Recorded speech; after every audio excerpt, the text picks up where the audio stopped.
பழனியில யாருமே யூகிக்க முடியும். என்னடா அது இப்படியா நடந்துச்சு, இப்படியா பண்ண முடியும், இப்படி இல்லாம பண்றாங்க அப்படின்றத நீங்க யோசிக்கும் அளவுக்கு ஒரு விஷயம் நடந்திருக்கு. என்னன்னு பாத்தீங்கன்னா, பழனியுடைய கோவில் இடங்க, அதாவது பார்த்தீங்கன்னா கோர்ட் வந்து ஆல்ரெடி சொல்லிச்சு இது யாருக்கும் சொந்தமான இடம் கிடையாது, இது வந்து கோயிலோட இடம் தான், இது வந்து பொதுமக்கள் வந்து யூஸ் பண்ணலாம் அப்படின்னு சொல்லிட்டு கோர்ட்டே முடிவு பண்ணியாச்சு. சரிங்களா? இப்போ வந்து இந்த இடத்துடைய சொந்தக்காரங்கன்னா இருக்கிறாங்க.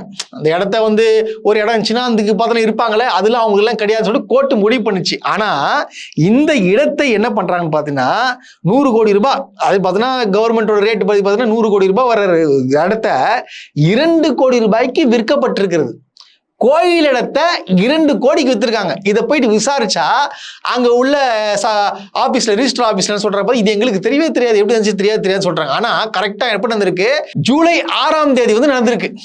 அதாவது பாருங்க, அன்னைக்கு இந்த இடம் வந்து பதிவு பண்றாங்க பாத்தீங்களா, அப்போ பாத்தீங்கன்னா இந்த ரிஜிஸ்ட்ரார் வரவே இல்லை.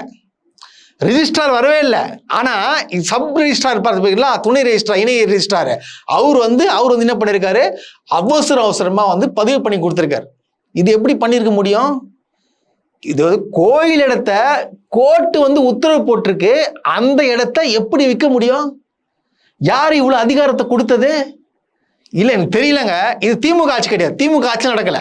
இப்போ ஜூலை 6, அப்ப ஜூலை 6 யார் ஆட்சியில் இருக்கா? இது என்ன நடக்குது? எப்படிங்க ஒரு இடத்தையே ஆட்டையை போட்டுருவாங்க, நடந்திருக்குங்க. இந்த நியூஸை பாருங்க. பழனி தண்டாயுதபாணி சுவாமி திருக்கோவிலுக்கு சொந்தமான வாகன நிறுத்தும் நிலத்தை சட்டவிரோதமாக இருவருக்கு விற்பனை செய்யப்பட்டுள்ளது ஆதாரத்துடன் வெளிச்சத்திற்கு வந்துள்ளது.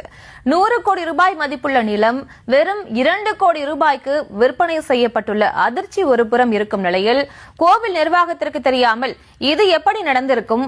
பத்திரப்பதிவு நடந்த நாளில் ஏன் சார் பதிவாளர் விடுமுறையில் இருக்க வேண்டும்? அவசரமாக இணை சார் பதிவாளர் ஏன் பத்திரப்பதிவு செய்திருக்க வேண்டும்? இத்தனை நாட்களும் இல்லாமல் 2 நாட்களுக்கு முன்பு கோவில் இணை ஆணையர் மாரிமுத்துவுக்கு ப்ரமோஷன் கிடைத்தது எப்படி என பல்வேறு கேள்விகளும் எழுந்துள்ளது. பாத்தீங்களா?